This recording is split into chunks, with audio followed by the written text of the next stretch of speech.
Hi, and welcome to our podcast, Learning Leading Now, where we talk all things education in Mobile County Public Schools. I'm your host, Sally Erickson. I'm the Community Engagement Specialist in the Communications Department, joined by Mike Herndon, Public Relations Specialist in the Office of Communication. and our special guest, Lieutenant Colonel Chevelle Thomas of Murphy High School. Welcome, Lieutenant Colonel Thomas. Thank you, thank you. Well, I thought it would be fun to start out by talking about leadership just a little bit, maybe focusing on a particular leader when you were in school who made a big difference in your life.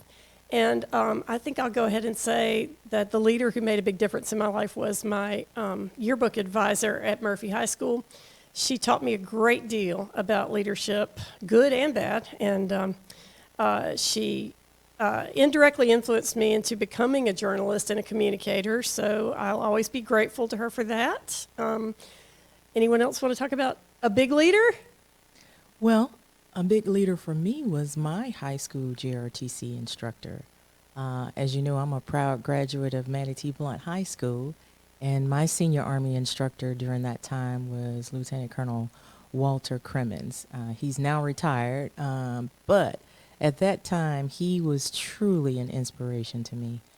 He inspired me to push to apply for a ROTC scholarship, which of course was the beginning of my military career and going into college. So I can't say enough good things about him. So he was a real game changer for you. He was. I mean, at that time, I was thinking, oh, I want to be a drill sergeant, enlist into the Army immediately after school, go be a drill sergeant. But he saw something more, and it's always great when you have a teacher that sees a pathway that can propel you into something greater. And he was that teacher for me. What about you, Mike? I had an English teacher. I actually graduated from high school in Germany because I'm a military brat. We were stationed there, and while my dad was in the Air Force, and I had English teacher named Ms. Trotter. Who basically, I guess that kind of sparked my interest in writing and on into journalism from there. But basically what her leadership did is take a kid who liked to take the path of least resistance and the path of least work and challenge him to do some things that were hard. And so that's kind of stuck with me. So I'd say she'd be the one. Well, that's one thing I'm hoping we'll get a chance to talk about today is how do we reach the students who aren't necessarily natural leaders? But I thought we'd want to start by talking about the incredible success of the JROTC program at Murphy High School. And maybe you can tell us just give us a little rundown about some of the good news coming out of that program, maybe starting with the new pad that the students can use, the drill pad that Colonel Barra has been working so hard to get put in place that was dedicated recently? Well, we recently had a dedication ceremony. It was in honor of Steve Gardner, who is a fellow Murphy High School grad as well, and he was also a senior Army instructor at Murphy High School for over 20-some years, and he made a significant impact on a number of student lives. So we dedicated the drill pad to him and named it after him. So we put a big Murphy JRTC logo in the center of it, and we put a sign up with his name on it and his class, and it was just phenomenal. Now, as you know, we will be the third school in Mobile County to have a drill pad. Right now, the only schools that have a drill pad is Baker High School, Theodore High School, and now Murphy High School. That's fantastic. Murphy has had the tradition of representing Mobile County at the U.S. Army Nationals. It's a drill competition that's held annually. It does drill and color guard, and we've had the honor and privilege to go at least the past 5 or more years. And we've pretty much been the only school from Mobile County to go. So this drill pad gives us a dedicated area on campus that we can, practice and really focus in on our craft. I know I was at that dedication, and it was really touching how many former cadets came back to see Mr. Garner and Colonel Garner. And I know as instructors, this is something y'all see all the time. See former cadets who have gone on and done great things either in the military or elsewhere in life. Is that a common occurrence for you? And tell me what that's like for you when you see those former cadets.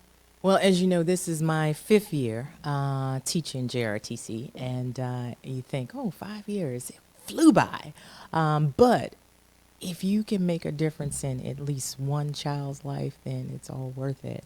And we've had a number of students to come back to the school. Matter of fact, we had one student come back this past week. He just completed AIT, and he's now a aviation mechanic. So that is phenomenal. Mr. Boutwell is his name. He was a senior last year. And so he's just one of many that has come back to the school to tell the current JRTC cadets all about his experience and share what he's doing to get to his path so that they may learn from whatever he's doing. So that is a plus. And then as an instructor personally, it kind of pulls at your heartstring because, you know, sometimes things can be challenging, and whenever there's a challenge, you know, sometimes you got to pull yourself up and say, oh, that's, you know, push that under the rug. You know, we're going to get past that. But when you see a kid go off to, you know, Marion Military Institute, like we have Enoch Arakosi, also a former, he's at Marion Military Institute. And we have Ms. Hawthorne, who's at Xavier University. And then we have a number of students like Sean Abrams this year. He's a senior. He just got awarded the Army National Scholarship from 3 different universities. So knowing you play a role in all of that and helping these kids to find their path, because, you know, some people might think, oh, you're pushing JRTC, you're pushing the military, or, you know, it's a citizenship program. So we're pushing all of the workforce development opportunities. You know, we push college, we push trade school, we push the military, and we push, you know, if you want to do 9 to 5, it's about what makes you happy. And so it's just a joy, just a joy. There's so much that goes into that, at least that we do here at Mobile County Public Schools, that I think maybe people don't recognize. The robotics programs, the drone competition. Talk a little bit about some of the competitions and programs that kids can get involved in being part of JRTC. So we have a robotics program and a drone program. I'll take robotics first. Matter of fact, I'm the lead person for Mobile County for VEX Robotics, so it's always a pleasure. We have a season, usually starts in about August, September timeframe, and pretty much goes until now. And we have a competition on a monthly basis, pretty much. And the kids come in and they get to hone their STEM skills, science, technology, engineering, math. And we focus in on, they get to, first of all, design the type of robot that they want. You know, they get to journal it, you know, use the engineering process. They get to figure out, you know, how they want to use it to propel objects across the field, or if they want to lift something up, or they want to turn something upside down. It's a number of things. They learn coding because, you know, you have to code the robot to be able to drive during an autonomous round. So they got designing, building, coding, and driving skills. And so all of that is within robotics. And again, as you know, we have workforce development jobs. For example, Honda, that plant, they use a number of robots to make vehicles. And so this is just the beginning of a skill set that a kid could use to actually make a living. And that's kind of what we want to push them toward. Same thing with the drone, focusing on the same thing. We did originally have a drone where you had to build it, but now we purchased them. They already kind of made, you just put a couple parts together. So it's still kind of building, but not as many intricate parts as it is with a robot. So, and then they still have to code it because they want to drive the drone as well. And then there's the 107 license. Now that's something new. Some of the schools are pushing really, really hard to try and get the kids to, you know, go through the training, and then if in the end they can get their 107 pilot license, which they can use to make money as a high school student. So that's in the beginning phase. So we're still pushing that, trying to get some people qualified. We're not quite there yet, but we're working on it. Awesome. Well, you also mentioned Sean Abrams a minute ago, and I know he was part of a team that just won a pretty prestigious competition. Tell us a little bit about the Jaguar Challenge and Murphy's stellar history there. So as you know, Cadet Command sponsors all of the ROTC programs, and they also sponsor the JROTC program, JROTC geared toward high school, ROTC geared toward college. ROTC puts people in the military as commissioned officers. JROTC develops students to be the best citizen that they can be. Now, we like to have a partnership with those universities, and our partner here in Mobile is South Alabama. South Alabama is putting on a Jaguar Challenge. They put it on annually, and they started it about 3 years ago. They started about 3 years ago, and it's a fitness competition where the students, they go through a series of activities, kettlebell, running a mile, push-ups, sit-ups, curl-ups. It's just a number of activities, a deadlift, all the activities, and it's basically to see who the best individual male and female athlete is in the county. Oh, wow. And so all the schools come together and they compete.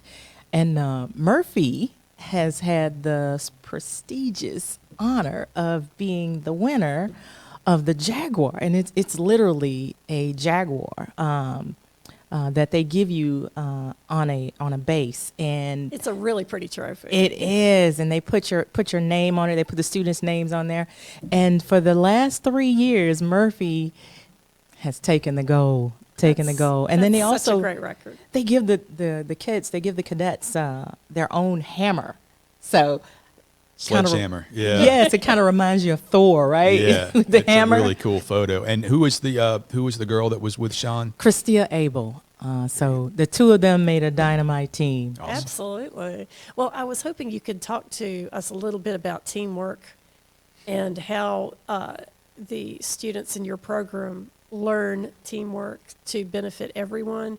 I do think there are a lot of kids out there who work better independently, but your program teaches them that there is another way to accomplish their goals. And one thing I'm thinking of in particular is the obstacle course at Bryant Career Tech, where the JRTC teams come in and work together to get through all these different obstacles. So right now, as far as the PT and Raider competitions are concerned, they do that at the Bryant Career Tech Center. Theodore High School has been the host of most of those activities for the last few years. And so they lead it, they coordinate it, they put it together, and then again, all of the JRTC programs from all of Mobile County come and participate. But as you know, JRTC teaches teamwork through two paths. Curriculum, which is what we're training in the classroom, book sense, as far as leadership. They learn about leadership, they learn about values, they learn about how to work together as a team. They learn about anger management. They learn about communicating together, how you communicate effectively, where there's two-way communications, input, output, and feedback. Circle back to make sure the person understood what you were trying to say. And then they put it to action in extracurricular activities. Because, you know, JRTC is a student-led program. And so extracurricular activities that could range from the PT Raider team, which is what they do at the Bryant Career Tech Center, or it could be from drill and ceremony or robotics or drones or Scholar Bowl.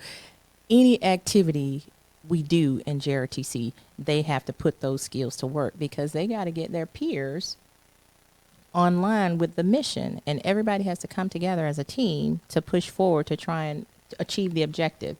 And that's really challenging with those physical fitness obstacle courses, because not only they're being challenged mentally, they're being challenged physically. And when you put the two of those together, it can be a bit taxing. So they got to perform under pressure. That does sound like a lot. And I wondered, too, if you did touch on the military aspect of it, but I wondered if you could talk a little bit about some of the misconceptions that your average parent or citizen has about the mission of JRTC. So there is a myth that everyone in JRTC has to join the military. Ah, yes. That is like the biggest myth, and it could not be farthest from the truth. So, for everyone listening, I would want them to understand, first of all, JRTC is not a mandatory program. It is an elective. And so the student chooses to be in the program. And it also, again, we focus on all 4 pathways. We get them ready for college. We expose them to that. We take them to college campuses. We talk to them about the importance of the ACT and the SAT tests. We get them ready for the military, whether they're going to take an enlistment path or if they're going to take the commissioned officer path. We encourage them to take the ASVAB. We have training material that they can use, a website called March to Success. It's sponsored by the U.S. Army, where it's free tests that they can take to train for ASVAB to go into the military, or the ACT, SAT to go into college or university. And we also expose them to different trade school aspects. We have Bishop State here that we have come in sometime, talk to the students, and sometimes we take the students to Bishop State. They have this wonderful program called FAME, which has a number of trades and crafts that the kids can use. If you're good with your hands, a trade is the place for you, because college is not meant for everybody. Absolutely. What's the percentage out there? I think 40%? I think 40% go to college. Not really sure, but the point of it all is everybody has to find their own path, and we expose them to all of that. And then again, if trade is not for you and college is not for you and the military is not for you, then hey, just long as you're a contributing member of society, get you a job, whether that's a 9-to-5, whether you're working in the service community, it doesn't matter. Just be a contributing member of society. And that's what we tell the kids. And all those that think we're pushing the military, again, that myth is false. And there was this whole article pushing that in the news, and it couldn't have been farthest from the truth. Well, I'm proud of all of the great things that y'all are doing with so many students who might have not had the kind of success that they had in high school if it weren't for JRTC. I'm thinking in particular of a student that I met at Viger last year who ended up being one of the top leaders in the program, and she freely admitted that when she first started, she did not consider herself to be a leader. But she had teachers who nurtured her and encouraged her and told her, yes, you can do this. So I'm sure you have a lot of students at Murphy with the same sort of mindset, and you've been able to turn them around. Well, we do our best. We do our best. We may not have 100% effective rate, but we do our best, and we push the kid to reach their full potential. Some kids are shy, some are timid, and some are overzealous. They're going to go out there and just, I'm in charge. Yeah. So it's balance, and we try and bring balance, because it's okay to be humble and be confident all at the same time. And we have to teach the kids that, hey, you got to bring everybody along, because, again, in a team concept, you're only strong as your weakest link. And so if this person is struggling, if you're the leader of that team, you got to help them to move forward. You've got to elevate the level of play for everyone. Exactly. Yeah. Well, shifting gears just a little bit, this year, Mobile County Public Schools just started a leadership training program for middle school students. And I wondered if you could talk to us a little bit about the success of that program. I know you don't work directly with middle school students that much because you're at Murphy, but maybe you can tell us how that has shaken out in terms of the participating middle schools and how the students have responded to the goals of that program. Right. Well, as you stated, I'm not the expert on this, and that program is managed at the district level through the DAI's office, Director of Army Instruction for JRTC. But I can tell you this is the first year, and so far, from all the news on the street, it's a great program.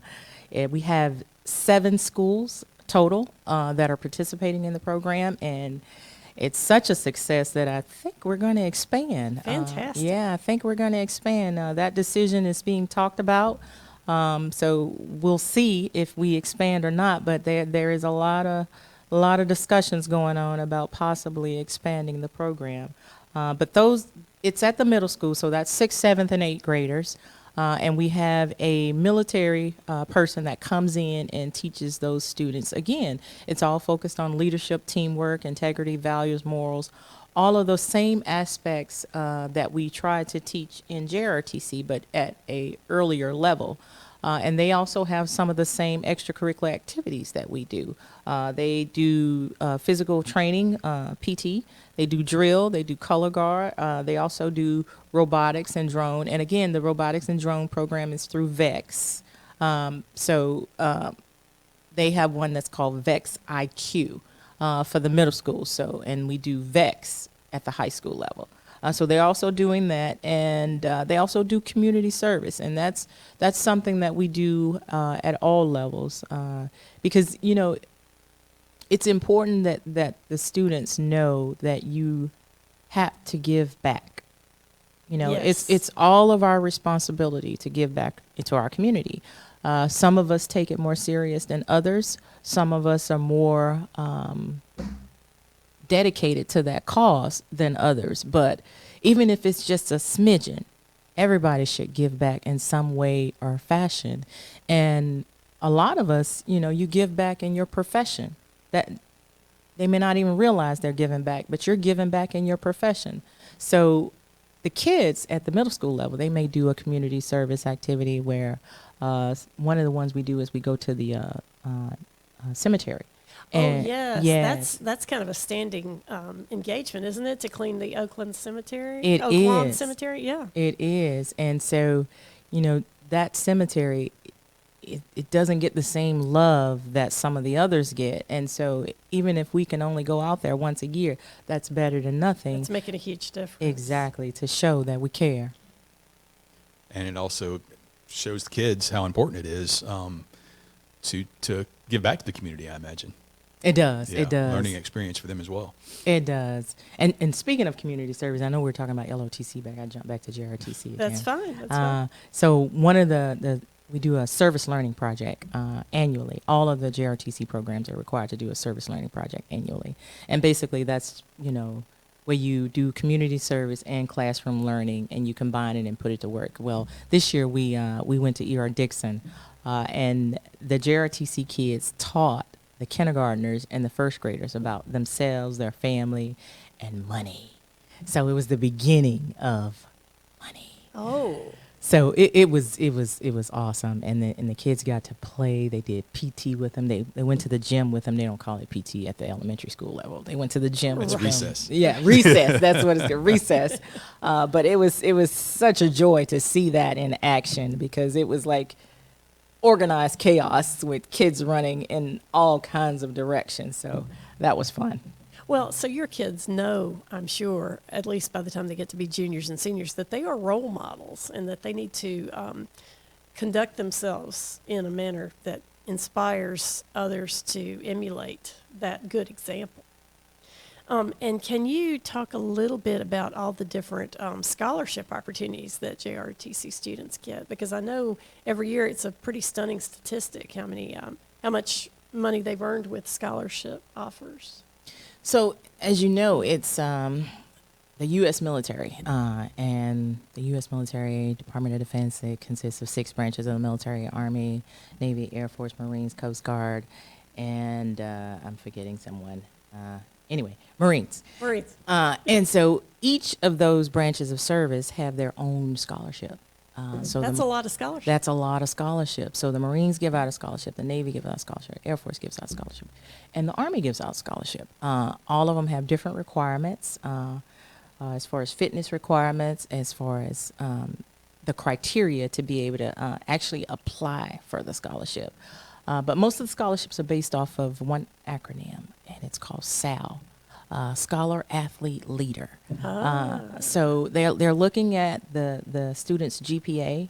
They're looking at unweighted GPAs. They're looking at their ACT, SAT scores, and the classes, the rigor of the classes that they take in school. Are you taking for sciences, for maths, for English, economics, government, 2 years of foreign language. You know, what are you taking, and is that preparing you to propel into a college, a 4-year university or a junior college, whichever is your choice. So they look at that from a scholar aspect. They look at athletes, you know, are you a member of a sport? You know, even if it's only one team, and you don't have to be the captain, but you go out there, you learn so much just from participating on a team. Number one, it helps you to learn how to get along with others, Exactly. you know? And that teamwork pushing toward the same goal. Exactly. Learn how to get along with others, teamwork, pushing toward others, get to the same goal, and how to resolve disputes with That's a your big one. words. With your words. That's a very big one, especially nowadays. Exactly. So athlete and then leader, you know, are you a leader at your school? You know, are you participating in student government or JRTC? Or, you know, are you a member of your class president or class vice president? Are you part of Panther Pals or, you know, SECME or whatever the team is at your school? Are you a member of something other than nothing? You know, because some students, they go through their whole high school career, and I do call it a career because it's a foundation to the rest of their life. You know, whatever you do in high school, it propels you to one of those paths, and they don't do anything. And so I try to encourage the kids to do something, you know. Well, I was hoping you could talk a little bit about how you reach those students who are introverts and don't see themselves as leaders or athletes, and yet there's still a place for them. So my students, they use the word voluntold. Yeah. As a husband, I use that word all the time too.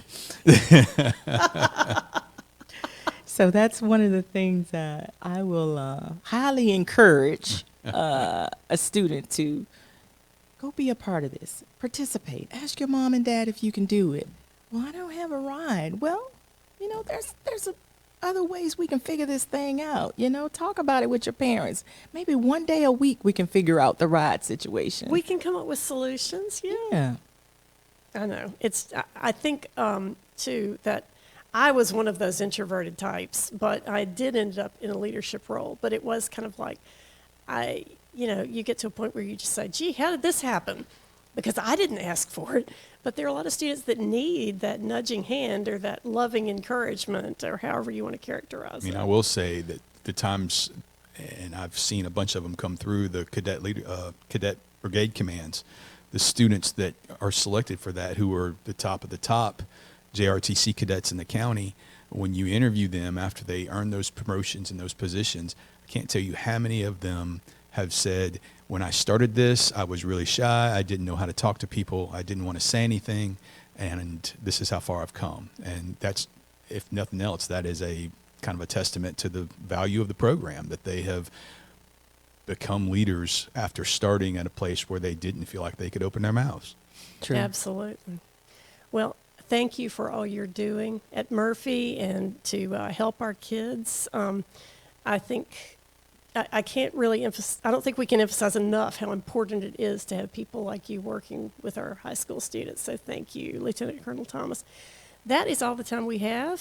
Thanks for listening, and we'll talk to you next time on Learning Leading Now.